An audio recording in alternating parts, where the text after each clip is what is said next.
नेपाल में मचे राजनीतिक हंगामे के बाद अब भारत पूरी तरह अलर्ट मोड में है। सीमा से लेकर सिलीगुड़ी कॉरिडोर तक हर गतिविधि पर सेना की नजरें टिकी हुई हैं। सीमा से सटे गांवों में भी अब सामान्य से ज्यादा हलचल देखी जा रही है, क्योंकि मामला अब सिर्फ नेपाल या बांग्लादेश तक सीमित नहीं रह गया है। अब बात है भारत के उस नाजुक हिस्से की जिसे चिकन नेक कहा जाता है। वह मात्र 22 किलोमीटर चौड़ा इलाका जो भारत के उत्तर पूर्वी राज्यों को देश के बाकी हिस्से से जोड़ता है। यही वह जगह है जिसे अगर कोई काट दे तो पूरा नॉर्थ ईस्ट भारत से अलग थलग पड़ सकता है। बांग्लादेश के पूर्व जनरल का भड़काऊ बयान, लेकिन कहानी यहीं खत्म नहीं होती। इस बार खेल में सिर्फ भारत और बांग्लादेश ही नहीं, बल्कि नेपाल, चीन और पाकिस्तान की परछाइयां भी दिखाई दे रही हैं। दरअसल बांग्लादेश के रिटायर्ड जनरल फसल रहमान ने एक चौंकाने वाला बयान दिया है। उन्होंने खुलेआम कहा, भारत का चिकन नेक काट देना चाहिए ताकि नॉर्थ ईस्ट पर नियंत्रण पाया जा सके।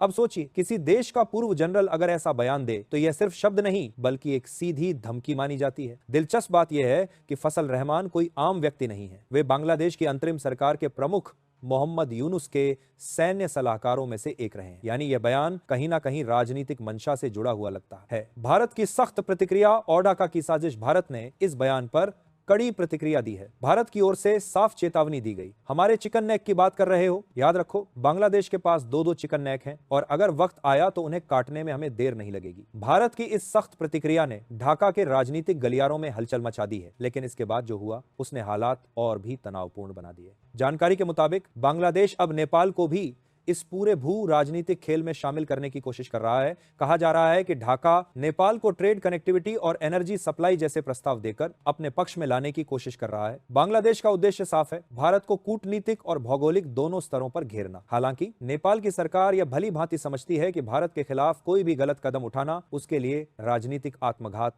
साबित हो सकता है। वहीं दूसरी ओर बांग्लादेश सरकार ने सफाई दी है कि जनरल फसल रहमान का बयान उनकी निजी राय थी। लेकिन सवाल यह है, क्या वाकई यह निजी था? क्योंकि कुछ ही दिन पहले अंतरिम प्रमुख मोहम्मद यूनुस ने भी लगभग इसी तरह का बयान दिया था। इसलिए इस पूरे घटनाक्रम को भारत की खुफिया एजेंसियां एक सोची समझी रणनीति के रूप में देख रही हैं। एजेंसियों को शक है कि इस पूरे खेल के पीछे पाकिस्तान और चीन की भूमिका हो सकती है। भारत ने अब इस चुनौती को लेकर अपनी सुरक्षा व्यवस्था और कड़ी कर दी है। सिलीगुड़ी कॉरिडोर यानी चिकन नेक पर सेना की तैनाती बढ़ा दी गई है। सैटेलाइट सर्वेलांस को सक्रिय किया गया है और सीमा चौकियों को आधुनिक उपकरणों से लैस किया जा रहा है। यह सिर्फ एक कॉरिडोर नहीं बल्कि भारत की लाइफलाइन है। भारत अब किसी भी खतरे को हल्के में लेने के मूड में नहीं है। सरकार ने साफ संदेश दिया है कि राष्ट्रीय सुरक्षा के मामले में कोई समझौता नहीं होगा। बांग्लादेश का असली इरादा और भारत का पलटवार, बांग्लादेश की नजर सिर्फ इस 22 किलोमीटर लंबे सिलीगुड़ी कॉरिडोर पर नहीं है, बल्कि उसका असली इरादा है इस रास्ते को चीन और नेपाल से जोड़ना, ताकि भारत को भू राजनीतिक रूप से अलग थलग किया जा सके। हालांकि चीन ने इस मसले से खुद को दूर कर लिया है, क्योंकि बीजिंग जानता है भारत के उत्तर पूर्व में किसी भी हलचल से उसे खुद नुकसान झेलना पड़ेगा। लेकिन कहानी यहीं खत्म नहीं होती। पाकिस्तान, जो खुद आर्थिक बर्बादी की कगार पर खड़ा है, बांग्लादेश को हवा दे रहा है, कह रहा है हम तुम्हारे साथ हैं। पर भारत पहले ही पाकिस्तान को उसके घर में जवाब दे चुका है, चाहे एयर स्पेस बंद करना हो या पानी की आपूर्ति रोकना। अब वही रणनीति बांग्लादेश पर भी लागू हो सकती है। भारत अब बयान नहीं बल्कि एक्शन मोड में आ चुका है। गंगाजल समझौते के नवीनीकरण पर भारत ने साफ संकेत दे दिए। अगर बांग्लादेश ने अपनी सीमाएं पार की तो यह समझौता रद्द किया जा सकता है और इसका असर सीधा पड़ेगा बांग्लादेश की खेती, बिजली और अर्थव्यवस्था पर। भारत ने असम, मेघालय, बिहार और पश्चिम बंगाल में बांग्लादेशी घुसपैठियों की पहचान तेज कर दी है। डिटेंशन सेंटर सक्रिय है। बीएसएफ, सेना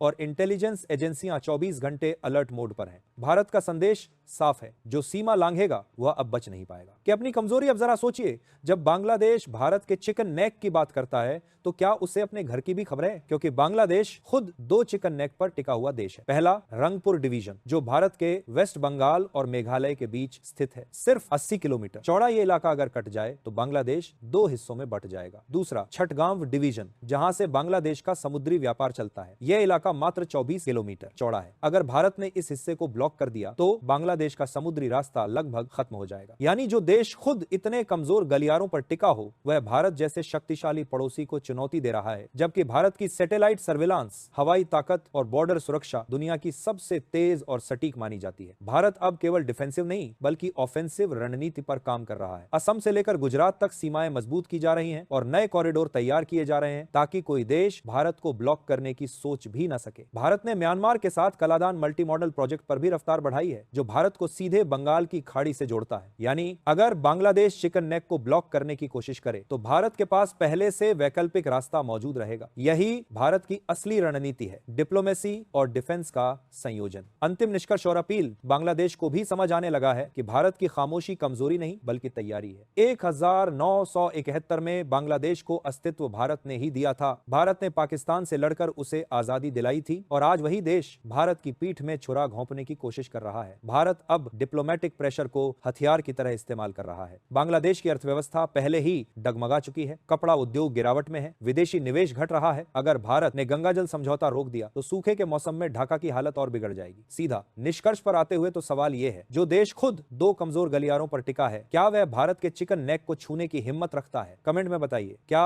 भारत को अब बांग्लादेश पर सख्त आर्थिक और कूटनीतिक कार्रवाई करनी चाहिए? और हां, अगर आप ये रिपोर्ट देख रहे हैं तो इसे लाइक करें और चैनल को सब्सक्राइब करना ना भूलें, ताकि आप तक देश और दुनिया की सबसे बड़ी खबरें सबसे पहले पहुंचती रहें। जय हिंद।